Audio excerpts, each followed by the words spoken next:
Human design manifestors are powerful and highly impactful on others. When they are embodying a high level of emotional intelligence, this can be profoundly beneficial for their relationships and careers. And on the flip side, at the other end of the emotional spectrum, this can be detrimental. In today's episode, we are going to be talking about emotional intelligence for manifestors. We'll cover how they emotionally impact others, emotional pitfalls to watch out for, solutions to those pitfalls, and best practices for manifestors to help them embody their emotional intelligence potential. If you're a manifestor, you love a manifestor, or you work with a manifestor, this episode is for you. Welcome to the Heart-Centered Human Design podcast, Emotional Intelligence and Conscious Business, the show for heart-centered entrepreneurs and professionals that want meaningful success and work-life balance so they can wake up every day feeling empowered, inspired, and supported by work and life. I'm your host, Vanessa Naja, human design specialist and coach, and I am so excited to share this incredible system with you so you can be on purpose, fulfill your potential, and build a business and life that you love. To get the most out of today's episode, you will already want to have an understanding of the Manifestor Human Design type. If you would like a review, go back to season 1 and listen to episode 4 of that season to get the foundational understanding of manifestors so that you can get the most out of this episode. The purpose, the overarching theme for manifestors is to initiate. They are highly creative. They are here to start things in the world through their unique creative connection that they have. They get these creative urges or downloads that they are meant to put out into the world. Manifestors are fairly rare. They're only 8 to 9% of the population. And they are, because they're here to innovate and to start new things, it's important that they are not susceptible to outside influence. And their electromagnetic frequency or their aura protects them from that. And their aura is often referred to as closed and repelling. I don't personally like the word repelling. I do prefer to use the word protective, but really all that means is it is repelling outside influence that would keep the manifestor from initiating or doing what they are meant to be doing. This aura, however, makes the manifestors hard to read. People can feel intimidated by manifestors. They can feel a little afraid or scared of them because their aura is hard to read and people react to manifestors often in a specific way. This can make the manifestor feel misunderstood, isolated, and different. And they are different, and they are here to do things differently than 91% of the population. Because of this difference, they can feel lonely. So it's important when manifestors learn to understand their aura and why it is like this and why they have a certain strategy to reduce resistance in their life, this can be really beneficial for them and all of their relationships, including their work relationships. Manifestors are powerful and they are highly impactful on other people. And often they don't even realize that, and they do not understand why others react to them the way that they do. Because they're so impactful and because they're so hard to read, it's not uncommon that other people try to control manifestors because these other people are trying to basically reduce the impact that the manifestors have. And of course, this is all on a subconscious level. Now, manifestors hate being controlled. Like, this is absolutely their kryptonite. And of course, this can cause problems in relationships. The other thing that can happen with manifestors when people react to them in this almost scared, intimidated way is that they really step into this not self, this conditioned self of trying to people please, trying to be extra nice or extra helpful so that other people react to them differently. They will hide their power and are often afraid to fully step into their power. And when they're hiding their power and not really stepping into their power, they cannot be on purpose. They cannot fulfill their potential. So reconnecting with their inherent power is probably the most important thing that a manifestor can do. The manifestor strategy, which is to inform, helps reduce resistance in their life. Informing allows other people into the manifestor's aura. It lets other people know what the manifestor is planning on doing, what they are initiating. Informing itself can be initiating somebody else. Letting other people into the manifestor's aura in this way is really beneficial for the relationships. Also, with the informing, it lets other people know what is coming down the line so that they can be prepared for what that impact might be on them. Informing is not asking for permission. It is just letting other people know, here's what I'm doing, here's what I'm initiating, and then other people can either get on board and support the manifestor in that, or they can get out of the way. Manifestors have to initiate in order to fulfill their purpose. A lot of us are conditioned to wait for things to come to us, to see what shows up and go after that. And that is correct for a lot of the population. It is not correct for manifestors. They have to initiate everything. And if they're not initiating, their life just isn't going to flow as smoothly.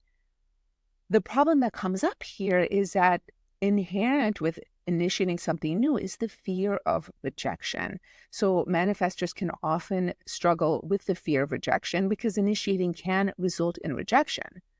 It's important for them to follow and trust their strategy and their authority, to know that by initiating, once you have followed your authority, your unique decision-making strategy, that you will be headed in the right direction as a manifestor.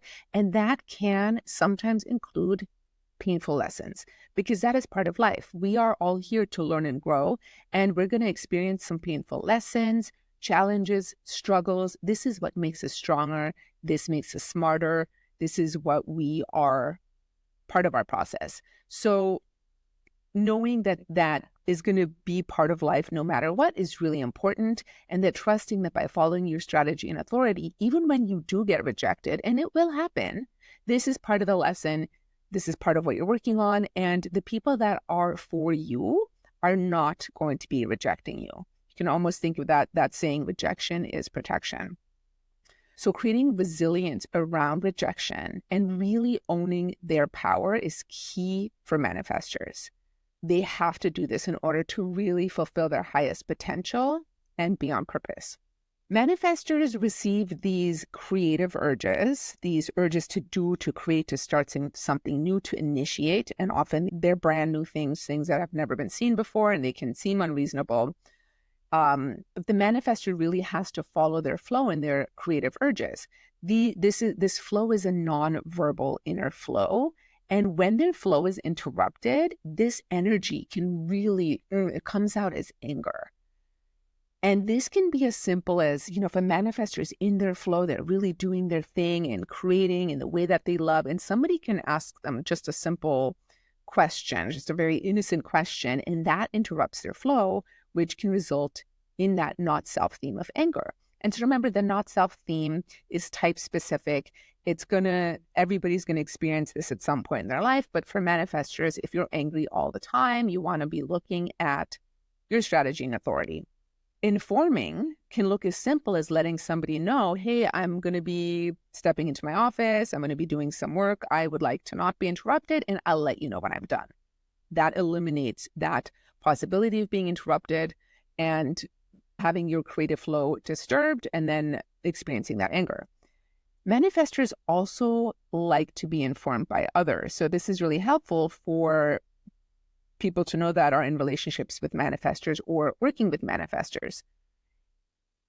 So I'll give an example of my mom, who was a manifestor. And when I was a fully grown adult living far away from my mom, whenever I was traveling, my mom always wanted me to call her and inform her whenever I've arrived somewhere. And if I did not do that, or I took too long, or I forgot, she would get mad. This was back in the days when texting wasn't such a big thing, and it was, I'm doing my thing, or I'm someplace where it's hard to make a phone call. But my mom really wanted to be informed of when I was arriving somewhere. And yes, you could also chalk that up to being a mom, but that manifestor informing aspect was really important. And interestingly enough, I kind of had this with her as well. Like, I also wanted her to inform me when she was arriving somewhere. And I didn't have this so much necessarily with other people in my life that weren't manifestors. So just a little anecdote about that. When manifestors are able to be who they are and follow their creative flow and work without interruptions, they get to experience their signature theme of peace. And it is, again, that piece of really being allowed to be who they are and initiate peacefully without being interrupted all of the time. So that is the signature theme. And if you've ever experienced a manifestor in the peaceful state, it is so beautiful and so impactful. So as a manifestor, this is one of the ways that your emotional intelligence, when you are using your strategy and authority, doing your deconditioning work, stepping into your power, working on that fear of rejection, like you get to experience that theme of peace. And this is really impactful on other people, and it's really beautiful. Manifestors at work. If you are working with a manifestor and you are their supervisor, they do not like to be told what to do, and they do not like to be controlled. Obviously, at work, sometimes you're going to have to be like, here's the stuff that needs to get done. The best way to do that is to just inform them of your vision, what it is that you're trying to create, and then you just let them take it and do their thing. Micromanaging is never going to work with a manifestor. I would not recommend it. So it's important to know that with your colleagues, with the people that you're working with, also with your bosses. Inform them of what you're doing. Just let them know, I'm working on this now. It'll be done approximately then. Manifestors love that. If you love a manifestor, the things that are really important for you to remember is to inform them, because they like to be informed. You want to understand that they need to follow their flow, and you want to give them space to be who they are and do things in their own way. Do not try to control them, because that will never go well. And don't take their anger personally. Remember that we're all going to experience our not self themes from time to time, and it's not personal. So I know that can be hard, and it takes a level of awareness, but just remember that their anger is not necessarily personal. If you happen to innocently interrupt a manifestor to ask them what they want for dinner and you didn't realize they were in their creative flow and they get mad, it's not about you. If you want to learn more about your own emotional intelligence, how to step into the highest expression of it, we are all so unique. Being a manifestor, or whatever type you are, is just the very top level kind of surface of how individualized your human design is. I would love to invite you into my Emotional Intelligence by Human Design program, where we dive deeply and specifically into your own chart and come up with practical solutions that help you step into your highest potential of your emotional intelligence. You can check that out at vanessanaja.com/emotional intelligence. I will also drop a link in the show notes. And I'd love to hear how this episode landed for you.